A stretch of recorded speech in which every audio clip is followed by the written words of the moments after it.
presents the Classic Guitar Rock Podcast. Atomic batteries to power. Turbines to speed. You're ready to move out. Before we start, I'd like to say something. There's no reason why you shouldn't have complete confidence in your chances to come out of this thing alive and in one piece. From coast to coast, from border to border, from one end to the other and all points in between, the Classic Guitar Rock Podcast is on. Yes! That's awesome! We crank up and break down the great guitar-driven rock of the 60s, 70s, and 80s. And you are invited to come along. We got a full tank of gas, half a pack of cigarettes, it's dark, and we're wearing sunglasses. Hit it.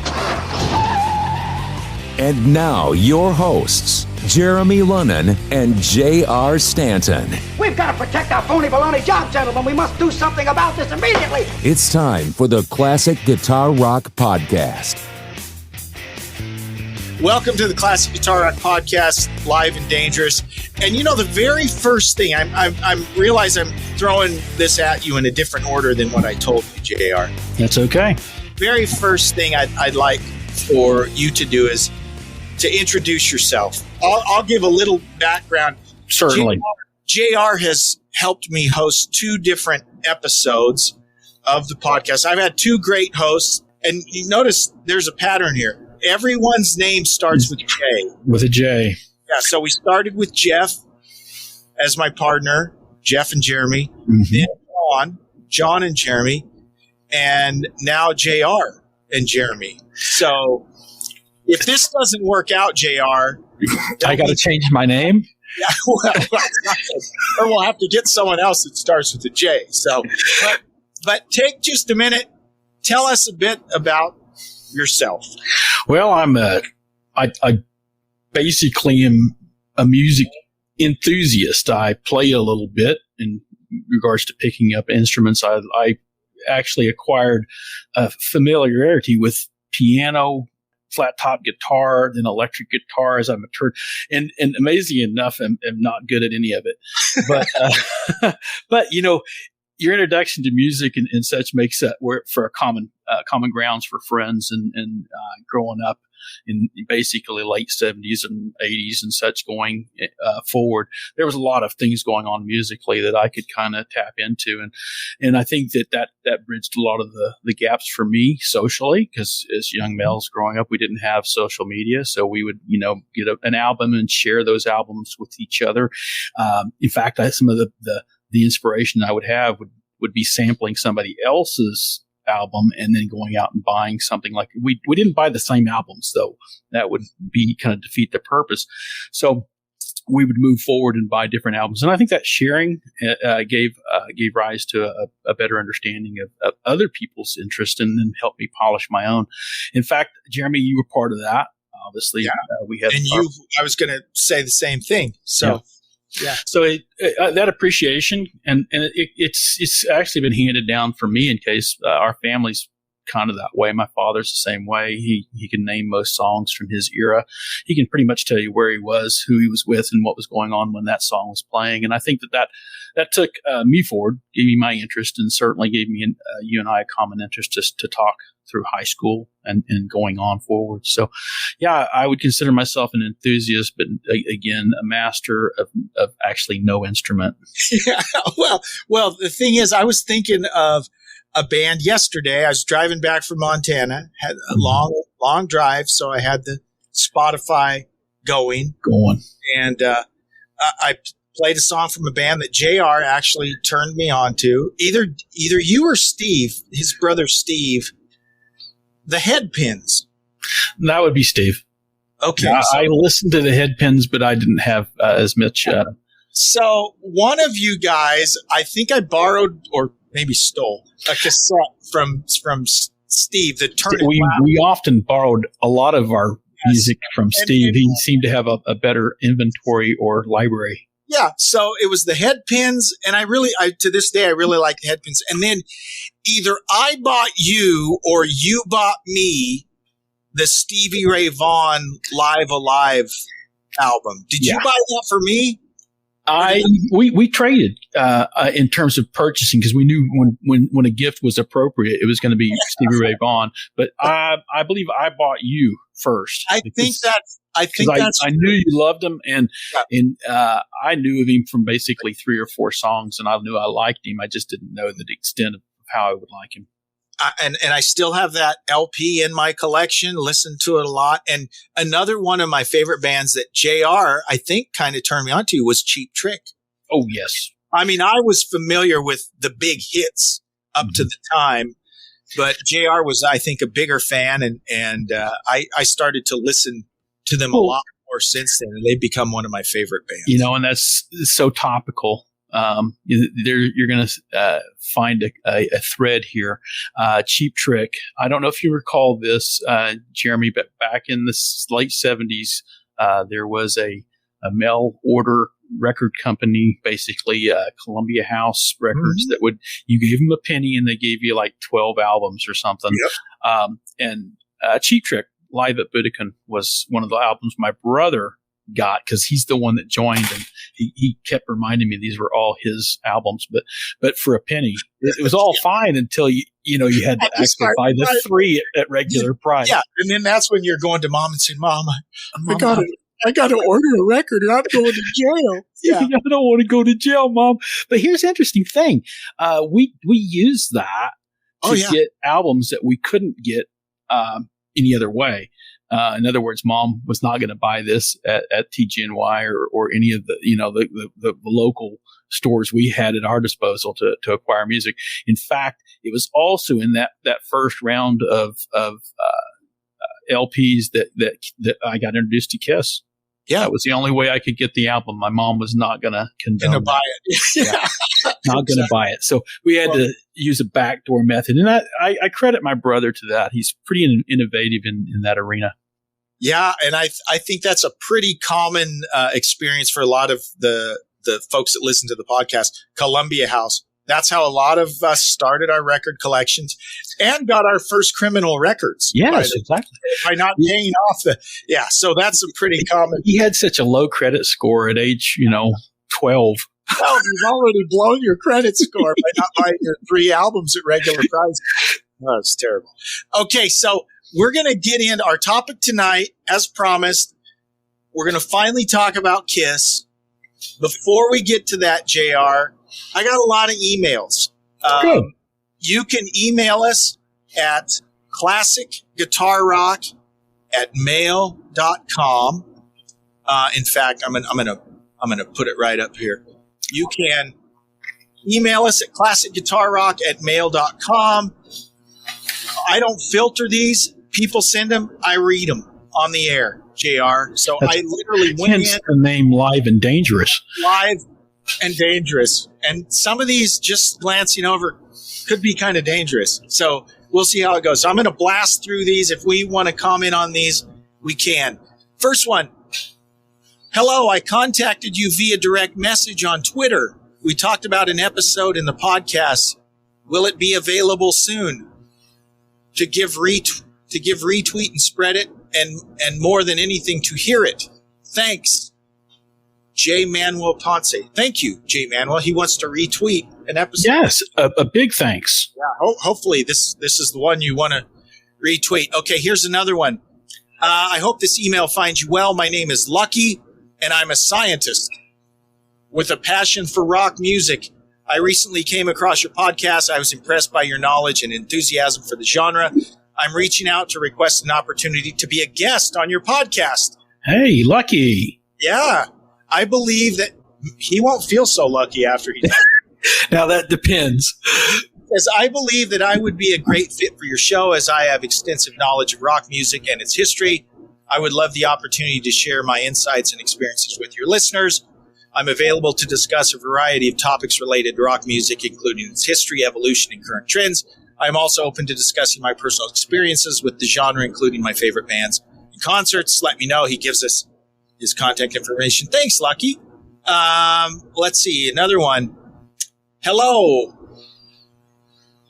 I'm reaching out to see if you'd like to interview our client who co-wrote 2 songs on the newest Extreme album. that are getting rave reviews. He has a great friendship with Nuno with a great story. Would love to chat. And then they give me some contact info. So, JR, I don't know if you've heard the new Extreme album. I've heard you talk about it. I haven't had the opportunity yet. It is awesome. Yeah, I hear that. And for you to say that, yeah, I'd have to believe you. It's really good. You know, Extreme, like Winger, I've mentioned Winger, Mm-hmm. never appreciated them at the time. I mean, they were okay. I didn't dislike them. But now, see, I was a big Winger fan. I hung with them. I liked them. Don't get me wrong. I liked them. But I've gained they both have new albums out, and they are both awesome. The Winger album's awesome. The Extreme. Now, I guess the full Extreme album has probably dropped by now. As of about a month ago, there like 3 songs been released. They were all stellar. So that's cool. Okay, next email. These are all people that want to come on the podcast. Well, that's a good thing, right? It is a good thing. This is from John Scott, subject Tom Petty. Hey, I would love to send you a copy of my book, Tom Petty and Me. I would love a book. I was friends with Tom for 40 years as his promotion man at ABC Records. Stories that have never been told. And he would come on the podcast. That's nice. John, I will be in touch with you because I think that would be a great episode. Love Tom Petty. Everyone loves Tom Petty. Here's one. Dear Blowhard, I think your podcast sucks and you are an idiot. I think this was meant for you. I was going to say that. That sounds like mine. I'll own that. You know, I try. It's hard to be everything to everyone. This is from George S. Patton. I don't think it's the real George S. Patton. You know, it does sound like very Patton-esque. You know, if you go back and research some of his quotes, I think he's pretty much to the point. Could be accurate. But even still, if George S. Patton is available, I do think it merits the opportunity to come on. We will refute any comments. But okay, here's let's see. Hello, my friends. Oh, hello, punctuation. Hello, my friends and I created a band recently called RIM. And we are doing a lot of things. We are planning to start playing in the summer, but first we need to get some attention. That's where I need you to promote my band. Okay, so great. Send us information. Yeah. You can follow them on Instagram for more details at RIM_official and at call_thou Draven, DRAVEN. So if you want to check out the band RIM, I'll go give them a listen. They might be really good. So thank you for emailing us. Oh, okay. So a few episodes ago, I talked about grunge. And I got a lot of emails. I recall that. People mad at me, people who agreed with me. Is pretty, I'll be honest, it's about a 2-to-1 split. 2-to-1 people liked grunge, 33 1/3%. Not such big fans of grunge. And to be honest, I kind of fell in that category. But here's what, let's see. Hey, Jeremy, been a fan of your show for quite some time. Grunge, ... I hated grunge when it came out. The Seattle rock stations overplayed grunge just like classic rock stations overplayed The Who, The Stones, The Beatles, and Led Zeppelin. Fast forward 30 years, I have to admit, I love Alice in Chains.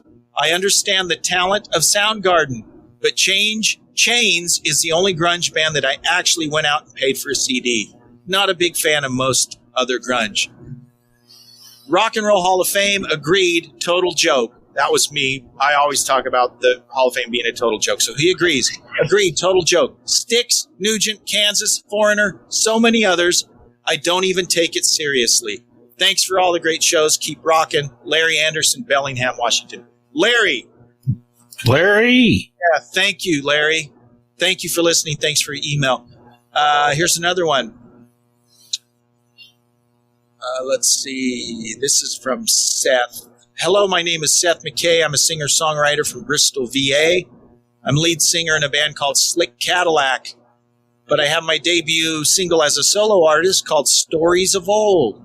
I would love if you guys would be able to play it on your station.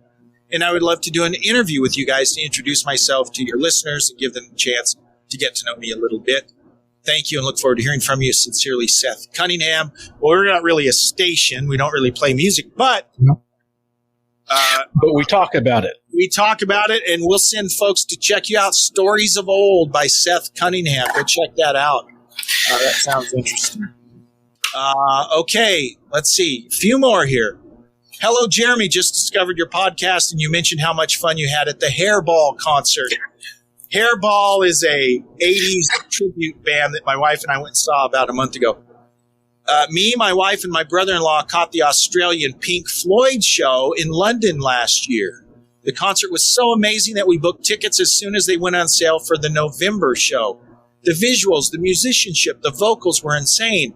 Turns out that this band actually performed for and with David Gilmour's 70th birthday.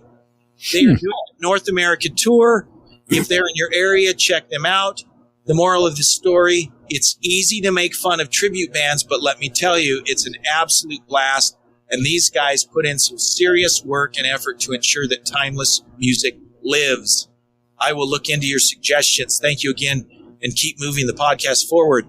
Andres, thank you so much. And it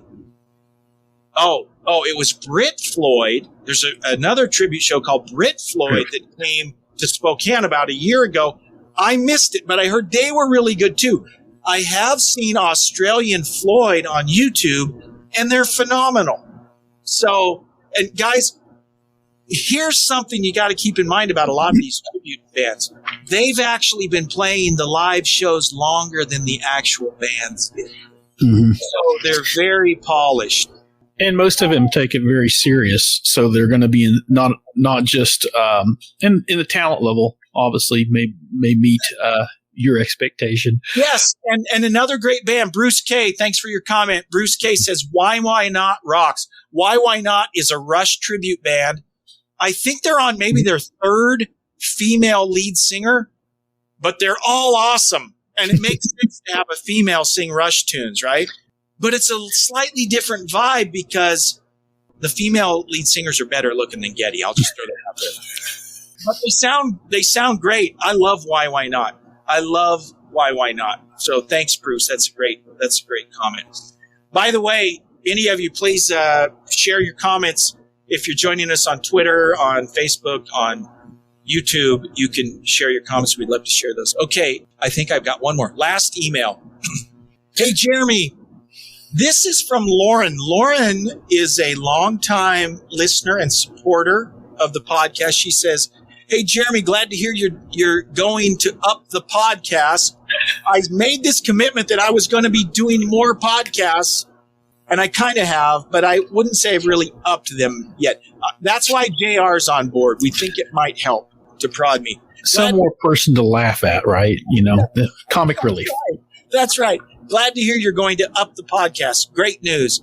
Classic. And this is responding to talking about the bands we grew up with, JR. They're getting older, right? There's fewer and fewer of them that have original members. So I think Lauren is talking about this. Classic bands with all original members. I can only think of one. The Fix. Oddly enough, Reach the Beach. Are they classic rock? Well, I saw them play at a classic rock festival in 2005. I'll let you decide. And I'll say this. Most people would not consider the Fix classic rock. I would. I think I could accept that.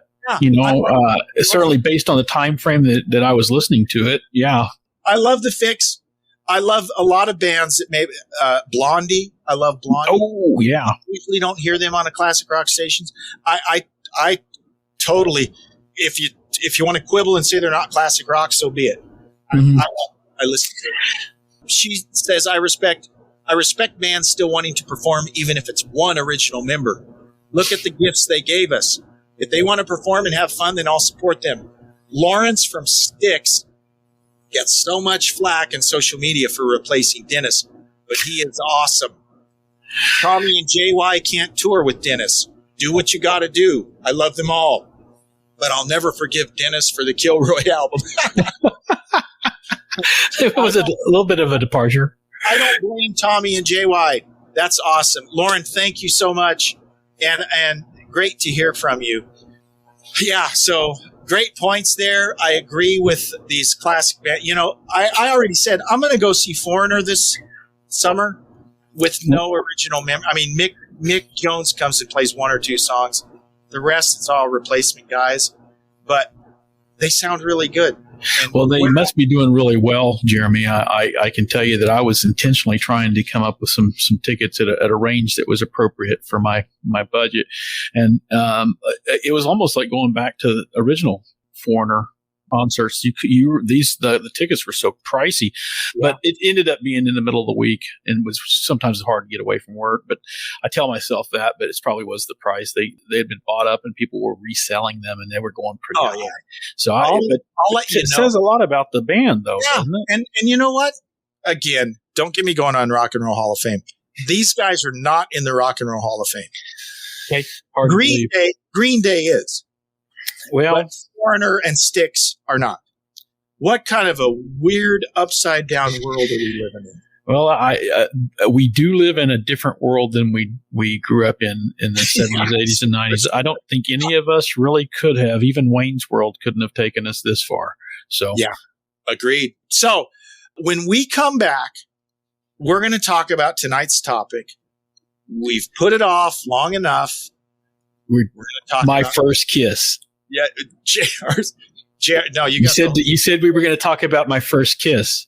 There's obviously been a communication problem. No, we're going to talk about the band Kiss. So, yeah. So, recheck your notes, okay? We don't want to hear about your first kiss, right? We don't want to hear about it. Okay, Houston, we may have a problem, but I can wing it. I can wing it. We're going to talk about Kiss when we come back.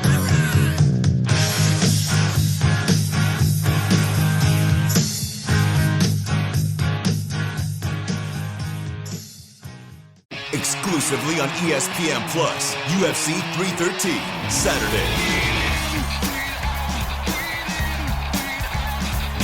Reigning light heavyweight champion Alex Pereira defends his title against #1 contender Magomed Ankalaev, and an explosive lightweight bout between Justin Gaethje and Rafael Pazzi. UFC 313, Saturday at 10 p.m. Eastern. Buy it on ESPNplus.com/PPP.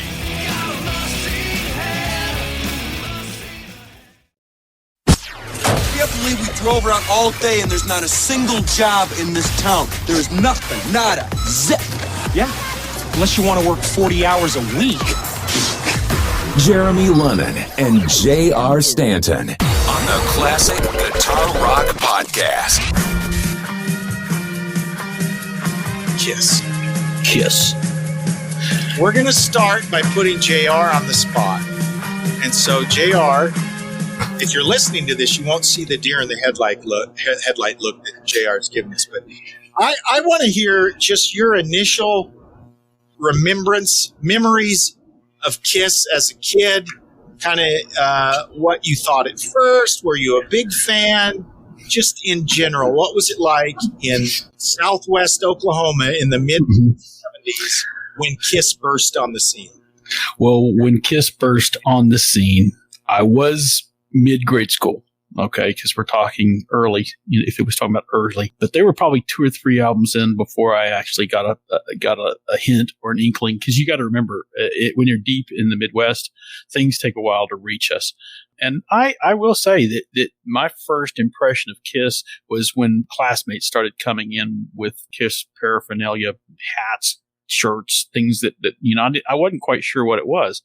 And I was used to bands that with different names, not one word names necessarily of this caliber, because I didn't, what's Kiss? What does it mean? But, as I learned, because we still had kind of a dichotomy of social class at each classes, we had different people who would listen to different types of music. And I wasn't quite sure when my friend brought me Kiss, how to take it, because you may remember I asked him if it stood for something, and my best friend at the time said, it's Knights in Satan's Service, they said. And I said, I can't listen to this.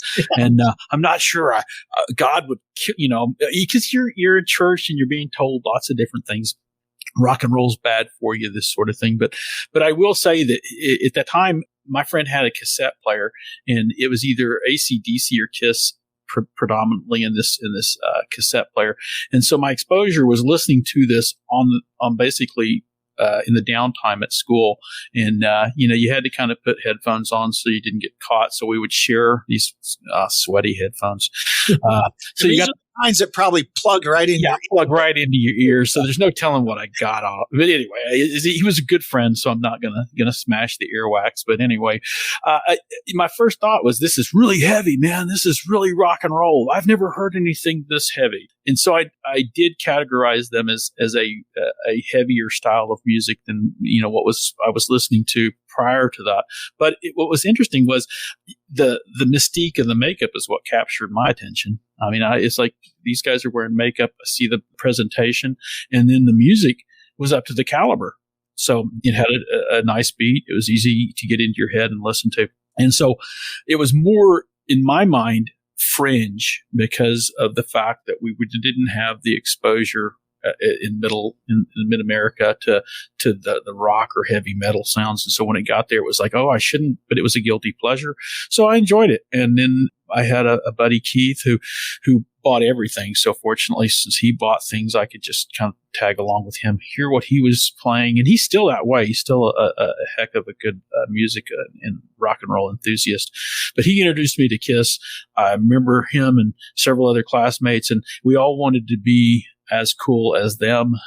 And we emulated some of the Kiss image, even without the understanding of the music. And again, let's be serious. In 4th or 5th grade, which is where I was, how in tune are you with all the things that it takes to be successful as a band? I'm not so sure, but it was a unique impression that no other band has ever put out. It certainly didn't impress. I have never been impressed to the same degree as when, full on makeup, fire breathing, blood spewing, and all of the whole theatrics accompanying a good sound. So that was the piece that kind of drew me in. And again, I started at the side and kind of moved towards the middle. I think, and JR and I didn't really meet each other until high school, but we grew up in the same general area, southwestern Oklahoma. I don't know what it was like in the rest of the country, but that's what we call the Bible Belt, right? Sure enough. The Bible Belt. And I can remember, like you, there was this whole, when you're a 10-year-old boy, of course, that scary stuff is what's cool, right? The makeup. Yeah. And then you'd hear people talking about knights in Satan's service and all of this stuff. And it's like you'd hear about ministers talking about Kiss and how all this. My older brother had a friend named Toby who was like an expert on Kiss. And so this is probably 76. Mm-hmm. So again, like you said, a few albums in, by the time I was even aware of them as a 10 or 11, however old I was, 5th grader. But, this friend Toby, he was an expert, and he'd tell you all the stuff, and that Gene Simmons wears these 12-inch high boots, and it's real blood. And it's real. I mean, every piece of this, and Ace Frehley's guitar will burst into flames. Exactly. So it was, if you can imagine, if you were not around for it in the 70s, I mean, be honest, it's kind of campy and kind of goofy, if you weren't born till the 90s to look at this rock group Kiss and wonder, how did these guys ever get so popular? Well, there was nothing cooler than Kiss in the middle of the 70s. I mean, it was big. Kiss meets the Phantom of the Park, which is the all-time stupidest, worst movie ever made, but we all watched it. Yes, we did, and with anticipation. Oh, yeah. It's coming up. Yeah. We had to wait a lot longer back then. Mind you, the promotionals that came out then, there wasn't any kind of instant gratification. You had to wait till the band could deliver that. Absolutely. So, whether it was a new song or record or a movie, you couldn't even rent movies yet then, JR. No. In 1976 or 77, you couldn't even rent movies. You don't believe that? And we grew up and we still, and we have some reasonable degree of sanity. Yes. So much. And it's that instant gratification. You're right. We didn't have that. And maybe that's why Gen X is so much better than all the other generations. I don't know. I would have to follow your lead and say, yes, I agree with that. I think that the components, if you look around at what was going on, yeah, we had more times to be faithful. Of course, you couldn't, there was no YouTube. There was no other venue by which you could listen to artists. So you were going to get whatever. Yeah. Right. So you're going to pick up on what was put out. And you had such a small, I think a smaller venue of makeup, fire breathing bass players. I'm not sure did anyone else have that? I mean, name another band that was blowing. A good point, JR. This was pre-MTV. Mm-hmm. All you had was the radio. You had the radio. You had live concerts. Mm-hmm. You had the record store. Kiss didn't get played on the radio that much. Not until a little later. Not our part of the neck of the woods. It was kind of like this word of mouth. You'd hear about this group Kiss, and maybe you'd see a picture of them in a magazine, and you're like, whoa. And of course, no one knew what they really looked like. No. And that was the mystique. Right. Yeah. And I think that honestly, as I look back at that, I think that allure, that mystique, the thing that wanted you to, it begs the question, who is this? I think that was very intentional, innovative way to promote the band. Yeah. And certainly it worked because here we are. And I think that's part of the good and the bad of Kiss. And so I don't mean to be controversial. And here's the way I explain Kiss. Well, let me ask a question. Would Kiss have been popular without the makeup? That's a good question. I don't think so. I think the shtick, the gimmick, is what put them over. And you know what? I don't think they necessarily disagree, right? And you kind of said it. They had the look, they had the gimmick, but they were good enough to back it up with their music. I mean, if they were total crap, they wouldn't have gone over. Exactly. Well, I think that what happens they're probably venturing past just music and being, in that. Obviously, there's some entertainers who span other venues, not just the music piece, but how well they present on stage. And again, oddly enough, that was the knock on Garth Brooks. If you remember, they almost didn't sign him in music because of they didn't get his music, but his stage presence is what ended up bringing that. So again, maybe as a predecessor to that concept is that, hey, if you look like they did look, all you needed to do is have a sound that was close enough to match that. The whole you wanted, like I didn't just go catch Ace Frehley's lick if I was trying to get front row. No, I wanted to see the pyrotechnics. I wanted to see. So is that part of rock and roll? Well, it is now. Well, and that right there, JR, that to me is what makes them. I call them the greatest mediocre band in the world. Not going to make anyone mad with that, are you? Well, but here's the thing. You just said it. Rock and roll, yes, it's the music, but it's also the visual. You go back throughout history, Elvis, Little Richard, yeah, the music was important, but the visual, I would say, was just as important. Yeah. I agree with that. I think that you had to do something that visually captivated as things were growing and as music progressed. So maybe the concerts and think about the money that they probably brought in from a Super Bowl size or a concert size that at that level or that venue. They definitely were packing the seats, and a testament to that is that they still pretty much are, right? In 1996. I wasn't aware of this. I think it was 96 or 98. The reunion tour. That was 96, I think. That was the most successful tour Kiss ever had. Bigger than anything they did in the 70s. People forget that. But in the 70s, there were a couple year stretch there, 76, 78 to that, no one was bigger than Kiss. Yeah, like $143.7 million. Crazy. In 96. Yes. And that's not including, and here's where they were geniuses. And Gene Simmons was the guy behind this. The marketing, right? The lunch boxes, the dolls. Everything. The Kiss Army, you could join. The tattoos. The tattoos. I mean, The Kiss casket. That didn't come out till the Kiss casket. Are you sure there's really a Kiss casket? Casket. There's a Kiss casket. Yeah. Okay. So, but there again, that's where that's the rub against them also. I think that if you're going to bring that up, then you might think that there was some degree of disparity within the band as to how to be merchandise oriented, marketing oriented, or being purely music focused or interested. I don't know. When I was going back over some of the KISS information that I had available, one of the things that I had thought was, how would you get all four of these guys all on the same page in such a way that they were all into the marketing? Because once you come out with a doll and images, are we all four in agreement? And some people, I think some musicians, particularly hardline musicians, may see that distracts from the music.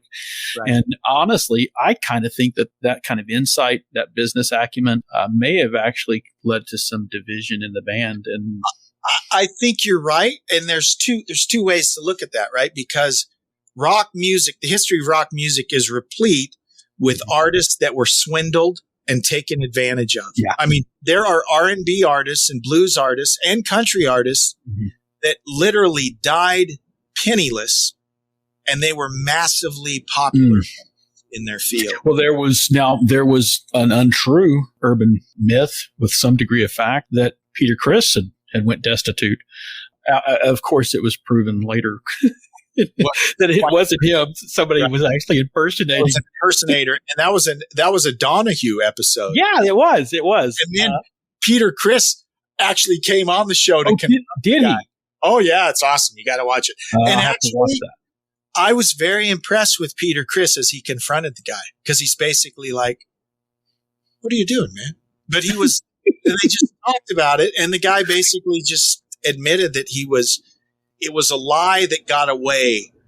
But it was somewhat believable. And in every lie, there's a touch of truth. I mean, I can remember that there was at least a moment where I was believing that, Peter Criss was destitute on the street, and because it is a common story.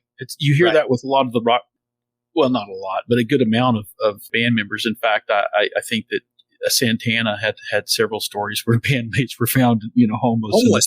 Yeah, totally. So in the streets of San Francisco, and in fact, I think I supported a few of them. But so blues artists, especially, like a lot of these legendary blues artists that the British invasion, these guys were covering their songs. A few of them in their later years got a chance to make some money finally, but most of them didn't. They died poor, even though they sold lots of records and they were swindled by record companies. So the point I'm getting at is KISS, Gene Simmons especially, knock him, love him, hate him. He knew how to take care of Gene and by extension, the band. And so you could call it hokey or whatever, but they've made a tremendous amount of money. Even Peter and Ace, who are no longer in the band, they came back in for that reunion tour and made millions of dollars. None of them are hurting. They're not hurting. I think, you know what? Gene gets a lot of the credit. Well, I think he rightfully does. And I think that Paul comes in second, based on if you hear, Paul, they all have autobiographies, but if you hear him speaking regarding that, he said there was a difference, because you needed, in order to have that kind of direction, you needed to actually have someone at least cognizant in the band that's making those decisions. And so if you look at Paul, he says that, he took the drugs out of sexual drugs and rock and roll. He just didn't feel a reason to get involved in that. He wanted to be in the here and in the now. And part of that has to do with how you want to be managing the image that you want to project. Well, let's face it, man. If you're drunk or inebriated or riding the high of a drug, you may not be representing the image you want. You're not in the control of that.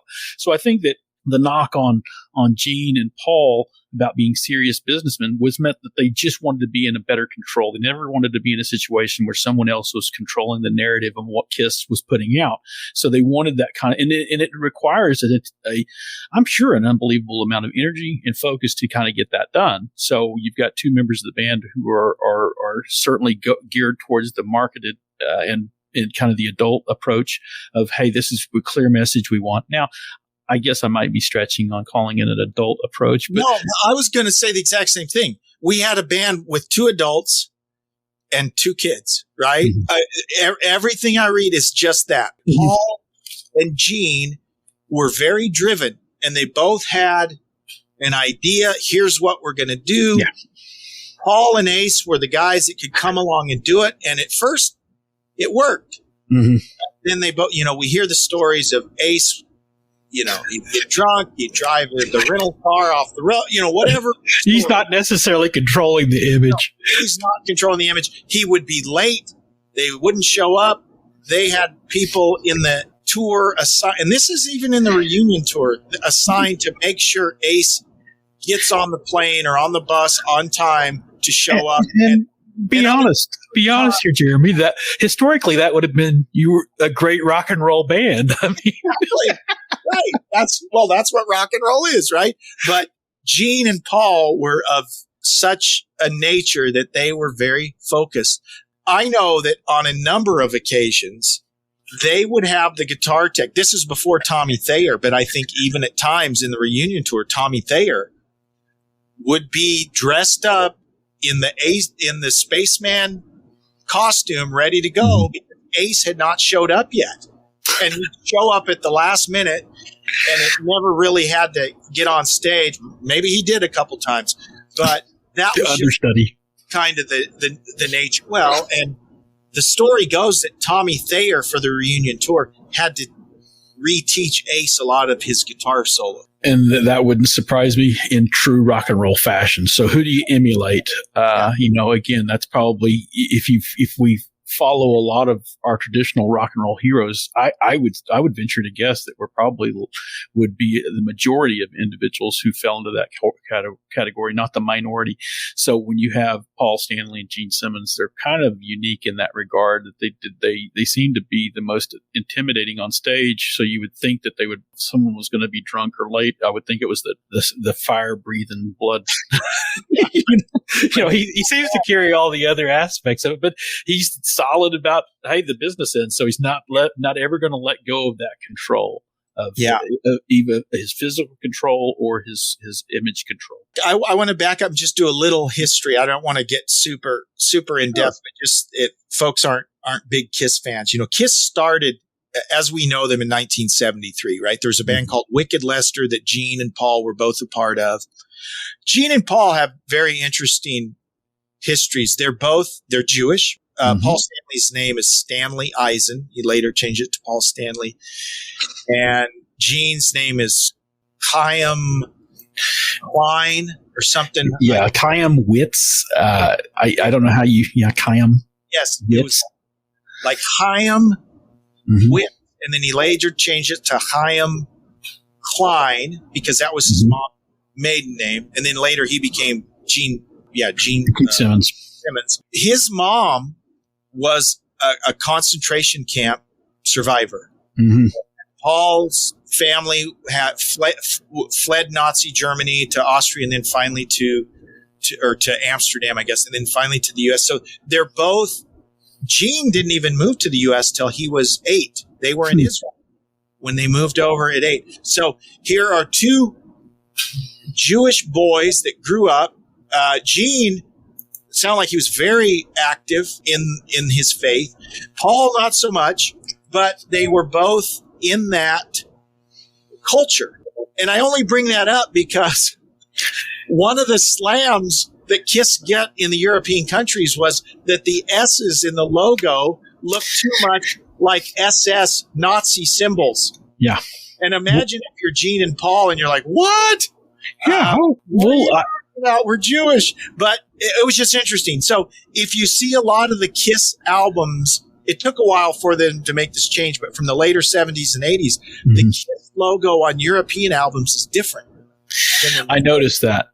They said they were like backwards Z instead of a to make it like backwards Z's instead of a lightning bolt. Ace designed it to look like lightning bolts. The S's are supposed to look like lightning bolts. But, didn't they say that he was actually writing the letter KISS, the KISS, over, the Wicked Lester posters at one point? Because one of the Wicked Lester's S's had that kind of lightning bolt S. Mm-hmm. And so Ace took that, made the KISS logo, and the rest is kind of history. But years later, they got flack because they thought the S's resembled too closely Nazi symbolism. And so I just thought it was ironic.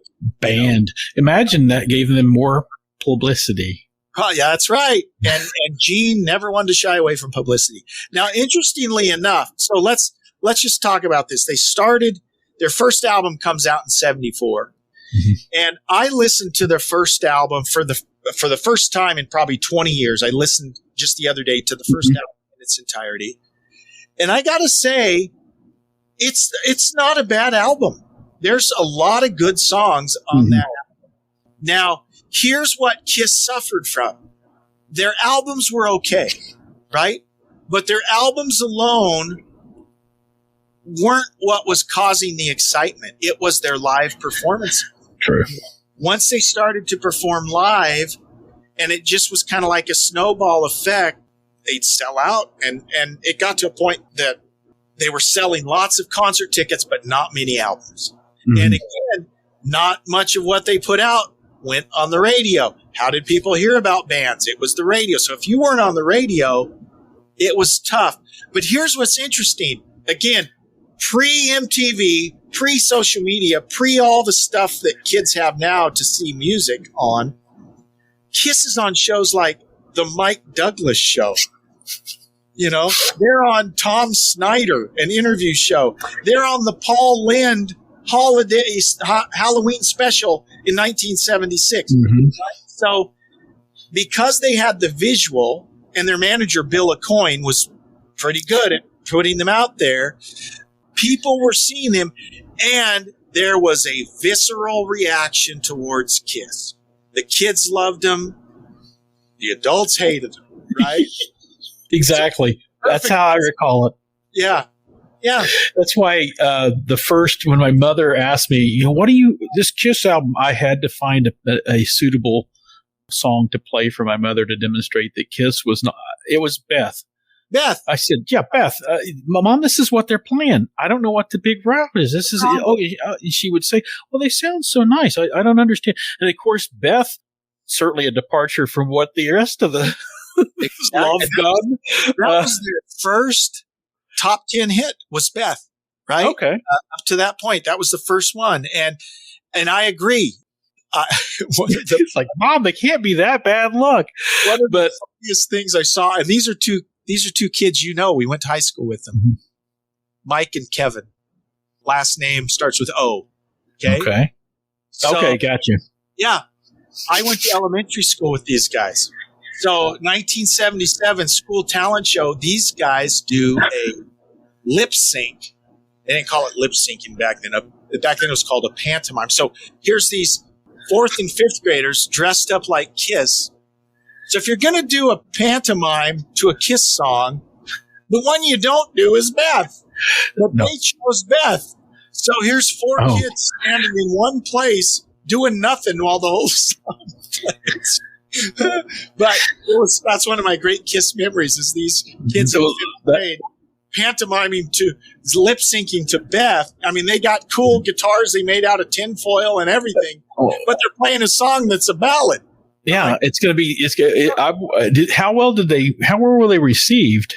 Oh, well, all the kids loved it because they all like Kiss. But yeah, it's a bummer of a song to pick if you're going to do it. Well, and to tell you the truth, in the schools we grew up in, if you had showed up with any other song like "Hotter Than Hell," you couldn't have done. Yeah, we wouldn't have been able to do that. That's funny. Here's what's interesting to me. I don't remember Casablanca Records prior to Kiss. That's a very good question. It was a brand new label. Neil Neil Bogart, I think, started it. Formerly Buddha Records, he started Casablanca. I don't think Kiss was the first act, but they were one of the very first. You know, another big act on Casablanca? Who's that? The Village People. Oh, now I did like me some Village People, But here's the thing. I will say this. We will never talk about Village People on the Classic Rock podcast. I think you're pretty safe on that one, yeah. Last time we'll mention them. Okay. But I've got 3 Village People albums. So I didn't need to know that. No, actually, I could have guessed that. But that's an interesting point, JR, because as Kiss is beginning to build momentum, at least from a touring standpoint, you know, they're selling tickets. Casablanca's going in the opposite direction. Kiss's albums aren't selling. And so on one tour, they literally took them off tour, said, guys, you got to make another album. Their first album did okay. Their second album, which was Hotter Than Hell, wasn't doing well. So they brought them back off the tour as they're supporting that album, and they recorded Dressed to Kill. And then it's not doing that well. And then Casablanca's about to go down the toilet. But you know what they decide? What's the big decision, man? Live album. We're going to do a live album. And they did a little album called Kiss Alive, saved Casablanca Records. And that's the one my brother got. Yeah. That's my introduction right there. And I believe, I could be wrong, I think that was their first platinum album. And after that went platinum. Dressed to Kill might have gone back and gone platinum. I don't remember. But I know Kiss Alive went platinum. That Rock and Roll All Night, the live version, it had already come out on either Hotter Than Hell or Dressed to Kill. But the live version is the one that was the big hit. Yeah. And I think Dressed to Kill went gold. The Destroyer was platinum. I think you're right. Destroyer. Was Destroyer before or after the live album? Kiss Alive came before Destroyer, right? Yes, I do believe it did, because if I'm going back, I'm saying that I got that album in 78, 79. Okay. And so that would make sense. Just in my own timeline, I'm not sure how that rolls out in real life. You know, exactly. The J timeline sometimes veers to the left. Let's see. Studio album. Sorry, I'm looking at that's cool. My cheat sheet here. Sometimes you've got to resource the material. Exactly. So this list doesn't say the live albums here. It just goes, we got we had first album, then the Hotter Than Hell, Dressed to Kill, Destroyer 76. So yeah, so live, Kiss Alive 1 would have been before Destroyer. And then Rock and Roll Over. And see, they put out 2 albums a year. This is the day when every 8 months you'd put out an album, basically. Yeah. Well, I think that they set some records on releasing albums, did they not? In terms of so many in succession. I think it may have been the solo albums that did it, but still. Yeah, they had a lot. Yes, so that's an interesting one. So Rock and Roll Over comes out in 76, Love Gun in 77. Then, you just mentioned it, a very clever marketing idea. They decide each member is going to release their own solo album on the same day. And it's the same style of art, so they all looked, and of course, well, the real Kiss fans, you have to go buy all 4 of them. Oh, I know that Keith had all 4. I couldn't afford all 4. I have the Ace one. The Ace, initially Gene sold the most, but since then Ace is far past him. In fact, Ace's, I think, has gone platinum, where I don't think any of the others have gone platinum. That's kind of interesting. Do you think that was the American Idol of the time? Call it and vote for your favorite Kiss member. Well, I tell you what, the Ace one is pretty good. Rip It Out, it's a great lead-off song. It had a hit. It had a Back in the New York Groove. I think that was the only one that had a real hit of the 4 solo albums. So in 78, they each had their solo albums out. And then what happened after that? Oh, Dynasty. Dynasty, they had one massive hit, I Was Made for Loving You, which is kind of It was a nod in a different direction, at least for several members of the band. Yes. It was a disco song. It's a disco song. Again, I think they at least drew that parallel. Is it really rock and roll? Is it disco? I tell you what, I think that it's hard to keep reinventing yourself. And if these guys are intentionally trying, I mean, you got to figure there was a focus. They're always looking for the next big thing. And sometimes you hit big, sometimes you don't, but they gamble. There's no way of denying the fact that they definitely put some gambling into the ideas of where the direction the band was going to go. Personally, I think it's a catchy tune. I kind of like it, right? It's funny to see footage of them because they play it in the current tour, you know, and yeah, it's kind of a disco-y song, but it's a jam. You know, people like it. I kind of like it. Well, I think it's a bridge. I think it's a bridge for Kiss. You know, the way they approach their music and the way they move forward, they needed to evolve. They couldn't be, you know, it couldn't all be Love Gun or Hotter Than Hell. And, you know, your fans mature from a kid to adolescent and such. So you've got a band that uniquely was attempting to mature along, I think, as well. And certainly I think that the stamina of this band is to stay intact consecutively as long as they have, shows that maybe they were onto something. Maybe it's hard to get it right the first time, and with every album, the albums weren't their strength. Even Paul Stanley says, to a degree, they ask him about new music, will there be any new material coming out for Kiss? And I think that his remark was, you know, he wouldn't do it. There would be no more new music. And he said to the largest degree, it was because you couldn't replicate some of the intangibles. You know, you might come up with a good song, and I remember the interviewer was saying, "Well, yeah, but this would be, you know, these would be good memory songs, good recalls for the new generation." And he says, "Yeah, but you know, I'm the one generating that song, or the band's generating that sound and that song, and it wouldn't. It's hard to recreate sometimes and be authentic." So that was the risk of trying to come out with new music and new materials. You're going to be judged not by you don't have a chance to trial it. You're going to be judged fairly immediately. There's always going to be a critic. And so he was at a point where he said that that didn't matter. They were packing stadiums, playing full dress on a farewell tour. So why would they need to change that? Absolutely. And other artists, Roger Daltrey has said, it's stupid for us to make an album. Why would we make an album? The current platforms, the way you make money, you don't make money from albums anymore. Yeah. You know, it's just kind of changed. But Dynasty was I don't want to say a last hurrah, because basically they did come back, but it was the beginning of kind of a dry spell and a tough time for the band. Mm-hmm. Peter Criss would be gone soon. And we've already kind of talked about how Paul and Gene were the driving force. And within just a few years of Dynasty, Ace and Peter Criss would both be gone. Mm-hmm. Remember Unmasked? Well, even before Unmasked, this is the weirdest album, is Music from the Elder. Yeah.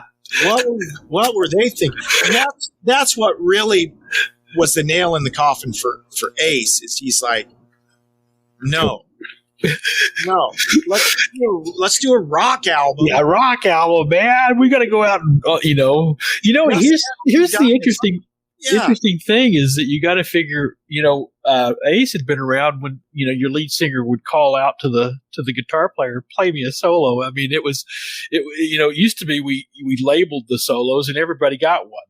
Solo, bass solo.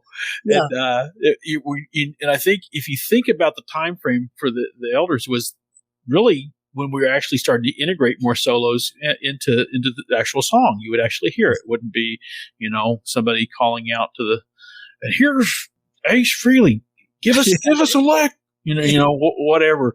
But in the solos actually matched the songs. They weren't ad lib necessarily. And here's the thing about Ace too. And some people, again, love him, hate him. Is he the most technically adept guitar player? No. But you know what? I bet Ace Frehley sold more Les Paul guitars than any other guitar player on earth. Yeah. How many 12-year-olds were inspired to pick up the guitar from Ace Frehley? Because why? Because he was cool. He was, and it was an image. And he played good enough right? And there's some tasty stuff he played, but he was just cool. If you were a 10, 11, 12-year-old in the late 70s, nothing was cooler than Ace, right? And he inspired a whole generation of guitar. All the shredders that came in the 80s, I guarantee you, they were all Ace Frehley fans. I would have to say so. It was huge. So one thing that is interesting is on the Elder, music from the Elder. If you've never listened to it, you really should check out music. That's what's great about Spotify now. You can go listen to an album, right? But it's like and I don't know if you guys in your family ever went to like musicals. The 70s were a big time for like Broadway musicals. Andrew Lloyd Webber, Jesus Christ Superstar, or any of those big musicals at the 70s, Broadway shows. So imagine a really bad version of one of those. That's what music from the Elder sounds like. And it's weird. I mean, you just scratch your head. Why would you do that? And they presented it in such a way as it was going to be a soundtrack for a movie called The Elder that never came out. Well, they say, again, one of the words used to describe that particular album was harsh reception. Yeah, it was. It failed to achieve a gold status. Yeah, well, you know what? Sometimes they deserve a harsh. Harsh. I mean, you think about adjectives. I'm not sure that's one I want garnered towards my work. It was harsh.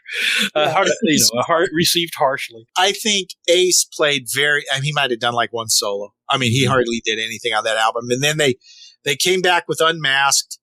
Peter Criss appears on the album. He was there for the one video, Shandy, I think was the video they made for that album, which is, it's a pop song, and I kind of dig it. It's all right. And then he was gone. And I didn't realize this. It was sad. Anton Fig of David Letterman fame, he played on Unmasked. And he was actually in the band for a day. They decided, Anton, you're the man. You're going to replace Peter Criss. And then they decided the next day, nah, you're not right for the band. I wonder what that conversation was really like, and how did they decide? But who knows? That's so many. Again, it makes a good rock and roll legend. And the story goes, urban legend also. Actually, I don't think it's urban legend because I think maybe it's been confirmed.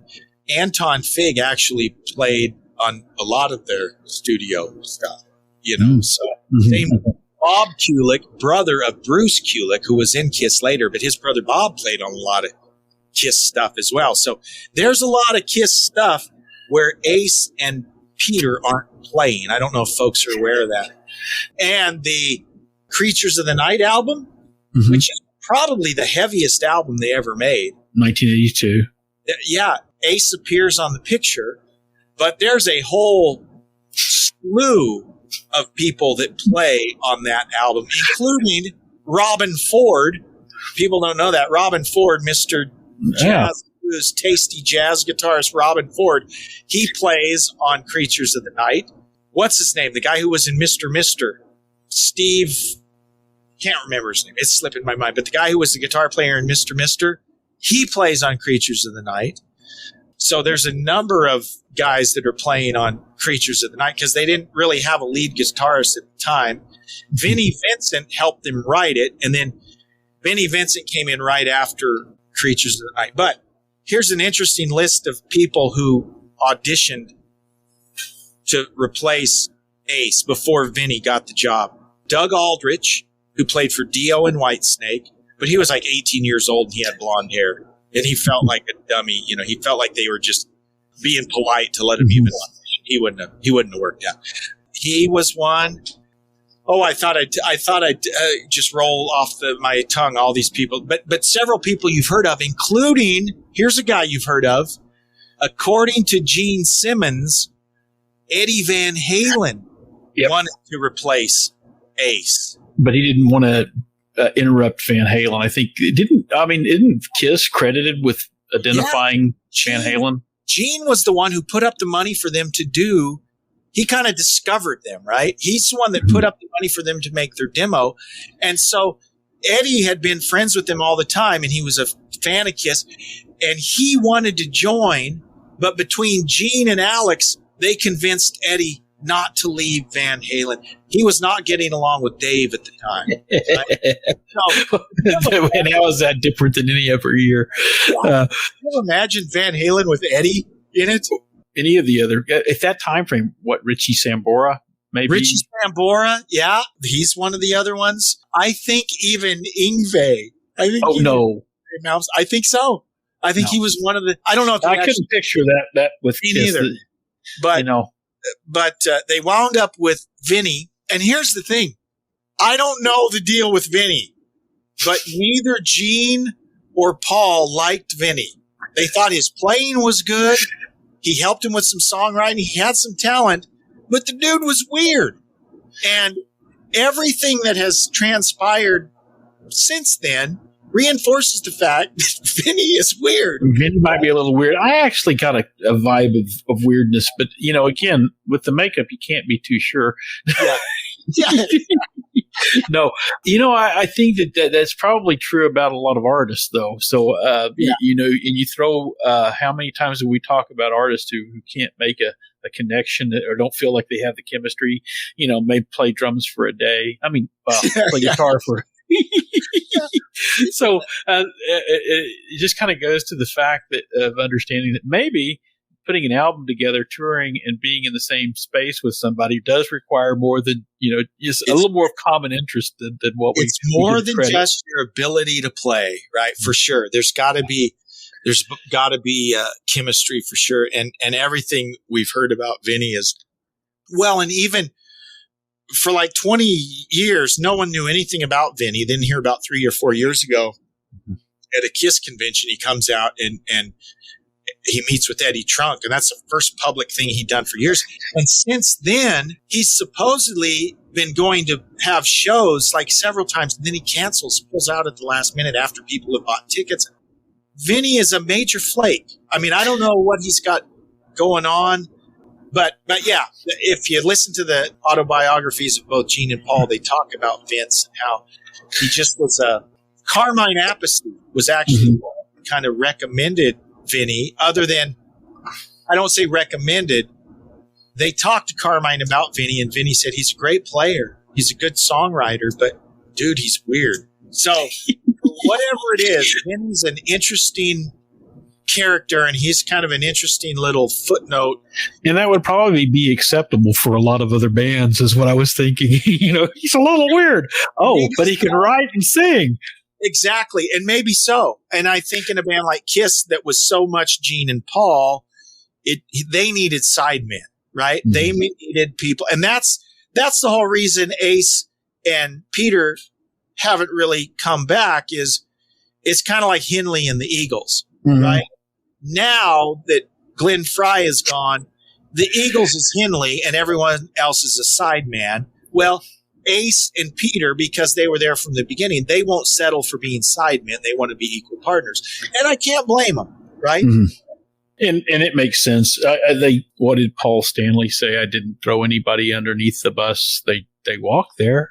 Yeah. And I was like, so it's like, I think that if you watch that Tom Snyder interview, you can see who was serious and who wasn't and what that might. Do you throw every guitar player into that realm? I think you throw a good many rock and roll guitar players into that realm of, hey, they're here for the sex, drugs, and rock and roll, right. And maybe don't have the clearest vision. And think about some of our, you mentioned some of the better guitar players who, if they just could be sober, they think about what they could have done. But unfortunately, that's not a part of, sobriety is not part of rock and roll, unless you're Paul Stanley. And that's what it takes. Here's the thing. And I just thought of this. I'm sure I'm not the first person to say this, but Kiss is a brand. Mm-hmm. And most bands aren't necessarily a brand. And I think that's why Gene and Paul were so possessive and still are possessive of the brand. Now, one of the interesting things that this really rubbed a lot of fans the wrong way is when they brought in a new drummer, it was Eric Carr, right? New character, the Fox, he had his own little makeup. They bring in Vinny. He's the Egyptian warrior with the Ankh symbol. Yes. But at least they're new characters. Now, they might have looked stupid, but they were new characters. Mm-hmm. Well, then fast forward to the 2000s, and then all of a sudden, we've got Eric Singer and Tommy Thayer wearing Peter and Ace's makeup. That made a lot of people mad. Yeah. I could see where that would, especially, if you were a team, as we call it now, a team Peter Chris or team Chris. The thing that gets you, though, in terms of defining what KISS is, which is pretty much how we started the conversation, like what I heard of KISS. Describe to me, what is KISS? Was it an acronym? Was it a name? How did they get the name? And then how did they decide to evolve to be more than just a band? Because KISS, the band, is not, you just say, oh, it's a band. They're a band originally from New York, whatever. You still don't get the context of what I think the concept of what they were trying to do, which was bigger than that. So KISS is more than a band. What is it? And so I think if we're going to use the word gimmick, maybe that's the gimmick that sustained them, is that here we are 50 some odd years later, and we're trying to figure out what KISS, what is KISS? Yeah. And, what is? I still don't know. I mean, seriously, what is? And I think that's the point. I don't think they're going to tell us what does KISS stand for. What does KISS mean? The story I heard was that Peter Chris was in a band called Lips, and so they were just talking about names. And Peter and Paul just says, "How about KISS?" You heard Lips. He said, "How about KISS?" So they just had a name KISS. Now they've all denied. Way to kill it for me. Here I was going with the Mystique angle, Jeremy. I was just going to put to bed the rumors that it stands for Knights in Satan's Service or Kids in Satan's Service or whatever it is, right? Well, that's good to know. It's kind of funny because Gene, at least, was pretty devout growing up. He's a nice Jewish boy. Yeah. And I have to say, I have seen some, I don't know what the event was. It was just a year or so ago. Gene was talking about, it's very patriotic. He was talking about when he came to the U.S. and thinking about what his mom had been through, and he was expressing how grateful he was for the United States and it was very moving and very thoughtful.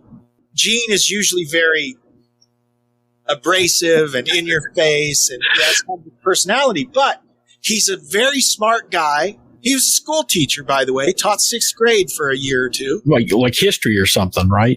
He's a smart guy. Paul's a smart guy, right? These guys aren't dummies. And so, Ace, what did Ace do? Ace delivered liquor for a liquor store or something. I think like that. Yeah.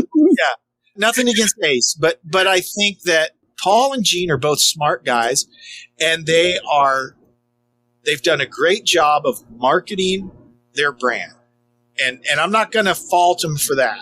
And you mentioned Garth Brooks earlier, right? One of the things that sometimes rubbed Garth Brooks the wrong way, and you might know better, you're there closer, but he was a marketing major at the University of Oklahoma. And now what I've heard is that growing up, he was a rocker. He was into KISS. He liked KISS. He liked all the hard rock of the day, and he decided my best opportunity to make money is in country music. So, is there anything wrong with that? Well, didn't he have a little bit of an identity put on the makeup thing too? He had that whole Chris Gaines or something. Either way, maybe that was his nod to KISS. I think you're probably right. He's a KISS fan, right? I know he's a KISS fan, and I'm sure he tore some things from the KISS playbook in terms of marketing your brand. And remember, this was a country concert, and he's smashing guitars, and there's fire and there's flames. And he took some of that schmaltzy KISS showmanship and brought it to country music. And was on stage at Oklahoma State, though. I don't think he actually went to University of Oklahoma State. Oh, that's a fatal. That was a fatal mistake. I just needed to correct that before we got too many call-ins. You don't want to call. You don't want to get that mixed up. You don't know. Sorry. Thank you. Yeah, he played there at Tumbleweed. They're one of the clubs there. But either way, I think that what happens is what it says to me is that Kiss touches everyone. Because Garth Brooks is still, like it or not, he's still in our age group. And, here you have a guy that could at least emulate a stage performance and understand that the idea of being an entertainer might have more value than just the music itself and have longevity. Because certainly that's the vein that we would, I think that when I brought Garth's name up, that's what I'm talking about. Longevity, right. Entertainer, maybe not best known for his playmanship, but although he does have some really good songs, he's the whole package. So again, where did he get that? I think that Kiss put the blueprints together for a lot of bands that were influenced, and that's just one guy. I think if you and I thought about it, we could probably come up with quite a few other bands that might emulate what Kiss did and such. Let me give you one story. In the early days, 75, right, 76, 77, one of their perennial openers, they had 2 or 3 bands that they really liked to have open for them. One of them was Rush.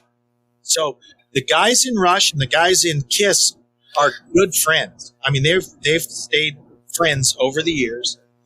And Geddy Lee, I've seen in interviews where he said, love them or hate them.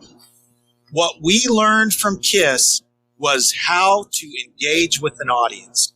You gotta leave it all out on the stage. You look them in the face. You have a good time. You engage. And there wasn't anyone better than Kiss. I mean, you go back and look at some of the classic rock bands, and from a charisma standpoint or stage presence standpoint, some of them are pretty dang boring, right?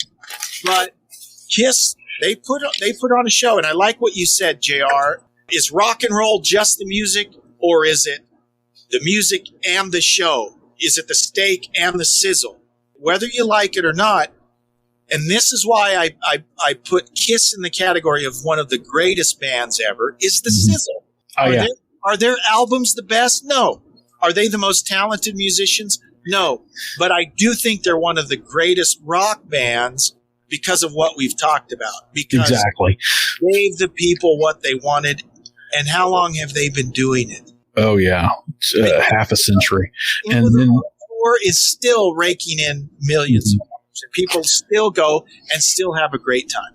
And that's one of the things I think that you just paraphrased, one of what Paul Stanley had kind of mentioned on one of his most recent interviews. But he also talked about his stage performance resulting in five surgeries. So you're going to entertain these guys, right? But you're going to have a hip replacement. So maybe leaving it all out on the concert venue. Maybe he left a piece of him out there too. But he was saying what part of the reason they worked the crowd and is because he couldn't turn in a subpar performance. They wanted to deliver. They wanted everyone who had bought a ticket to feel like they'd seen the show and that was like, well, can't you do? I mean, I think one of the questions is, couldn't you just do it like it's from a chair or a bench and play acoustic and such? And he says that's not Kiss. Right. Maybe other bands, but no, we're all over. If you've been to a Kiss concert, we're packing in venues. Maybe this is the way we go out. Yeah. And I thought that was pretty good. It kind of says a statement that who he is as an individual isn't who he is as a musician on stage or an entertainer, if you will, on stage. And he and Gene both, because I'll hear the interviews or the autobiographies. I've listened to both of their autobiographies, and they both make the case that in the early days of the band, they wanted to make the band they always wanted to see. Because they'd go see these great bands, and they'd always be a little not always, but often they'd be a little disappointed because they didn't think they were getting 100% from the bands. And so they wanted to create this experience that, and so JR, here's the rub. We hear it all the time. Those guys should have retired years ago. Why don't you give it up? You're too old. You can't hit the high notes. You can't. And I get that. But the other part of me says, well, if people are still willing to buy tickets and pay money, why would you stop? if you don't like it, don't go. Exactly. And you know what version you're getting. We're not in 6th grade or 8th grade any longer. So you know what version you're getting. And I'd have to say that KISS delivers and has delivered because of the numbers. I don't think that anyone who's been to my brother went to the concert just recently, and he lives in Houston, and he said, hey, if you haven't seen the concert on this last go around, you got to see them because they're still trying. They're putting in all the effort. And I can see why. That's why you've got to find there's a jumping off point where you've got to stop that because again, 4 or 5 surgeries into it, most of us want to have our own hips, knees, and such when we go to the grave. So let me say one thing that Gene said, and then I want to get your final thoughts. So be prepared to sum up. You've got to explain this in 30 seconds, and then I have to do the same. So, gotcha. One thing that I heard Gene say, and on the surface, I think, well, that would never work. But maybe it would, based on their history as marketers, right? He says, I could see KISS continuing to tour as a touring act long after Paul and I have stopped. Meaning, who's to say they couldn't have auditions, right? And they hire a touring KISS that goes on kind of like Trans-Siberian Orchestra, right? Okay. They tour I could buy that. And it's KISS. You go to the KISS concert and it's new musicians, but they're playing all the classic KISS. I could see a situation where people would pay to see that. Well, I don't see any other band that has that as a clear alternative. But when you met, again, they're selling in full makeup. So they're not out there. Yeah. It's not Gene Simmons on stage. Again, it's not Paul. So I could see where I wonder if they thought about that years ago. Do you think that's something they thought about? Look, if we're really good at this, we can be retired and still have, be out on tour.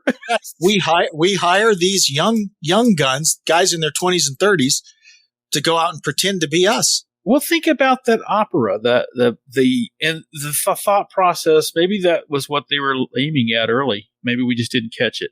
Maybe the fact is that the KISS is bigger than a band. It's an onstage performance, and how many people will revisit Broadway for a new version of Cats or a new version of it's just as good. And the thought is they're selling tickets, so maybe that's the genius there is that they were able to think far enough ahead to say this is a brand now that can be re-energized, and then your kids, maybe perhaps and your grandkids can have a KISS experience. That's awesome. But again, from a marketing standpoint, being able to sell something not just to you but to your grandkids, come on, that's enduring. That's a very enduring brand. So your final thoughts? My thoughts are that again, I think that the ambiguity of what defines KISS is what keeps you coming back for more KISS. Is that you are still they're better off with the makeup. I think that piece of it is they said the makeup had to go at the time that it did, and I agree with that because they couldn't grow as a band and deliver. They had kind of outgrown the makeup. But the point is, when it came time to revisit it, it was awfully timely, and it gave us a chance now that I can't, off the top of my head, discuss or recall a band that wore full makeup in 2 different, let's just say at least decades, maybe here, and had the success that KISS has. So my thoughts is that they're enduring. The one word I would say that describes KISS is iconic. And iconic because when you see KISS, it even if you don't even hear the music, just KISS, the emblem, provokes images, provokes different things that are unique experiences for each individual, which is what music was supposed to do in the first place. It was supposed to transport you away from the mundane nature of your life, put you, if a temporary basis maybe, but still away from where you're at, give you an escape. I think KISS was successful at least getting a good portion of that recipe done. They delivered on the music because it was what you expected. Was it profound? I don't think so. But I think that even the members agree that none of them liken themselves to the Beatles. But on the whole package, they get it. And it's more of the KISS sizzle that goes forward rather than just the music alone. It's a true entertainment experience, and that's why people go to the concerts the same way that they do years later. Not because of the music, they know the music, but because of what the overall performance does for them. So they're more of a performer than just the music. Yeah, I think that's well said. I think, like I said earlier, that they are one of the great bands because of their impact. If you were to just take just their music and never saw the whole package, they're an okay band. They're not bad. They're not great. But because of what they did and brought and the impact they had, they have to be counted one of the great rock and roll bands. Agreed. JR, thanks so much. This was a lot of fun. Jeremy, always a pleasure. Again, I hope that we can continue this in a way that's productive and that we continue to have a good camaraderie as rock and roll fiends. Yes, and thank you all for joining us. Again, you can follow us on Twitter. You can email us, classicguitarrock@mail.com. We'd love to hear from you. We always share your emails. And you can be a supporter on Patreon and on Twitter for as little as $1 a month. So thank you so much. We'll see you next time on the Classic Guitar Rock Podcast. JR, see ya. Till next time. Certainly, Jeremy. We'll see you next time. Bye-bye. Bye. Thanks for listening to the Classic Guitar Rock Podcast. Oh, sweetney. Please like, subscribe, and share. You can email us at classicguitarrock@mail.com. We're not ordinary people. We're morons. We'll see you for the next episode of the Classic Guitar Rock Podcast. Keep your head on the ground and keep reaching for your feet. Wait, that's not right. Keep your feet on the ground and keep keep your what the heck? Just thanks for listening.